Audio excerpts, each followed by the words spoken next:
Tenemos en enfermedades respiratorias lo que es el resfrío común, tenemos lo que es la faringitis, la laringitis, la traqueitis y al final las neumonías. Esto en que depende en la zona respiratoria que haya sido atacada. Lo más común son las rinofaringitis, ¿no? Y también en esta época aumentan en las zonas donde hay más frío las neumonías, además de algunas enfermedades digestivas que también son producidas por algunos virus. ¿Qué personas son más susceptibles a contraer ese tipo de contagio? Bueno, en los extremos de la vida es donde hay mayor susceptibilidad a contraer. Todos podemos contraer una enfermedad, pero en los extremos de la vida es donde pues, se puede notar mayor gravedad de la enfermedad. Entonces, ¿hablamos de niños y adultos mayores? Sí, en niños principalmente, los que son menores de 2 meses son los que tienen cierta gravedad y los menores de 5. Entonces son los casos en los que pueden llegar a inclusive hospitalizaciones, así como los adultos que son los mayores de 70 o 80 años, que también pueden llegar a ser casos complicados de neumonía. En los niños principalmente es viral y en los casos de los adultos generalmente es bacteriano. ¿Cómo podemos diferenciar un resfriado de una gripe? Ya, la gripe común, o sea, un resfrío común es producido por un virus y lo primero que tenemos es la rinorrea o la congestión nasal con una secreción de moco transparente, ¿no? Puede haber un poco de ardor faríngeo y un leve malestar. Eso es un resfrío común, ¿no? Entonces, si ya avanzamos a otros procesos más complicados, estamos hablando de una faringitis en la que también el inicio es viral. Entonces ahí también vamos a tener malestar, pero principalmente dolor faríngeo, cosa que a veces no ocurre con un proceso de un resfrío común, donde el dolor faríngeo puede ser raro y solamente presentarse con lagrimeo, estornudo y secreción nasal. Entonces en la faringitis, esta también puede ya más adelante complicarse con una bacteriana y eso ya tendríamos que recurrir al uso de antibióticos. Eso lo hablaremos más adelante cómo va a ser el tratamiento. También podemos hablar de las laringitis y en los niños menores las laringitis pueden presentarse con algo que se denomina el pseudocrup. Entonces, la laringotraqueitis en los niños, hay un cierto edema de las cuerdas bucales y entonces al niño le escuchamos que tiene la tos perruna, no sé si han oído hablar, ¿no? Y el estridor, o sea que cuando respiran tienen un cierto sonido y hace que los niños se sientan un poco desesperados para poder tomar aire. Y esto preocupa mucho a los padres y es cuando recién acuden a veces a la consulta, ¿no? ¿Qué molestias causa una gripe o es similar al resfriado? Bueno, son muy similares, o sea, diferenciar entre resfriado y gripe realmente no es lo más adecuado. La diferenciación tendría que hacerse por la zona de ubicación, digamos, del resfriado, ¿no? Donde hablamos de una rinofaringitis cuando estamos hablando solo de la parte superior, ¿no? Las fosas nasales, el edema que ocurre en las mucosas nasales y parte de la faringe.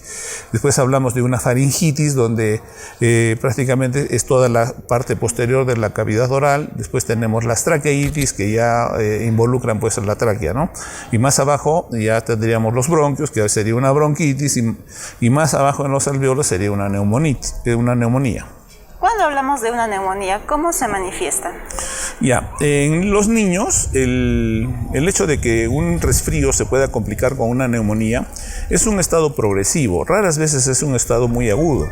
Entonces un niño que aparentemente estaba con un resfrío y después vemos que presenta inapetencia, inclusive en algunos compromisos del sensorio, cianosis, o sea, cambio de coloración en los dedos, en los labios, en las orejas, y agitación. Esos son los signos principales. Los papás no van a notar que los niños tienen un esfuerzo respiratorio con el que usan los músculos accesorios del tórax, entonces tenemos un tiraje.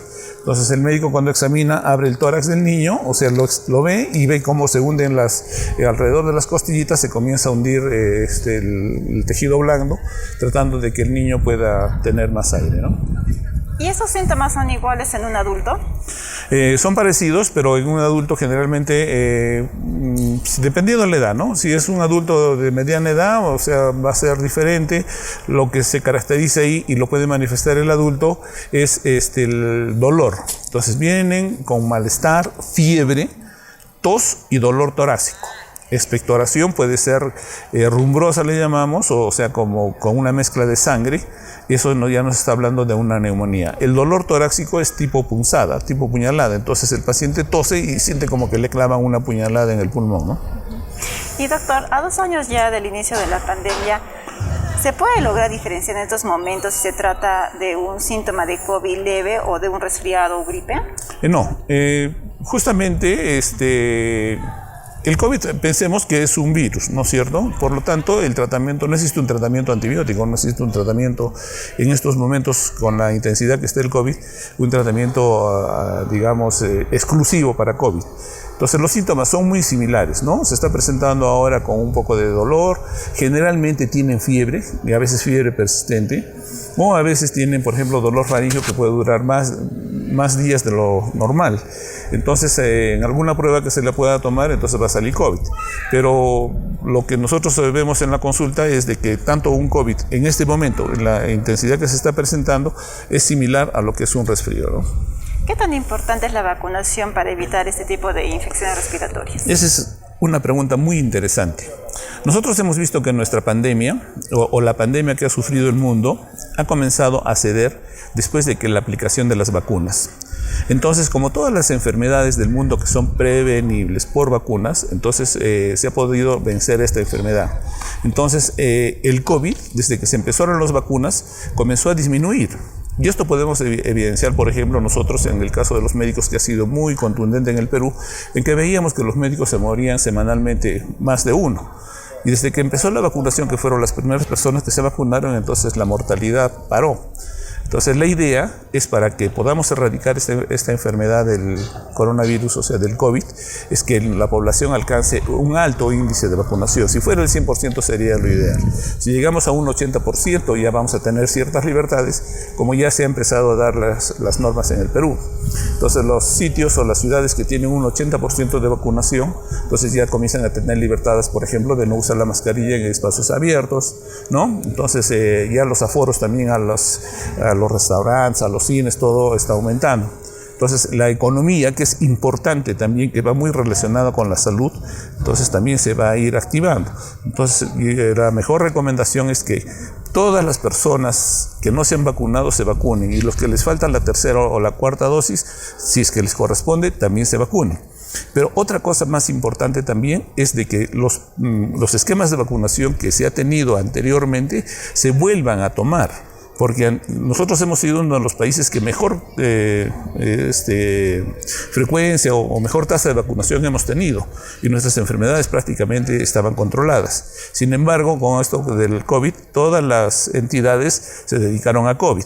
Entonces, no ha habido vacunación efectiva y han empezado a aparecer casos de varicela, de otras enfermedades, ¿no?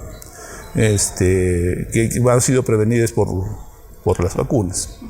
Muy bien, doctor César González, gracias por la información que nos ha brindado, y como siempre, ¿dónde podemos encontrarnos? Bueno, acá en la Clínica San Juan de Dios. Muchas gracias, doctor. Un gusto.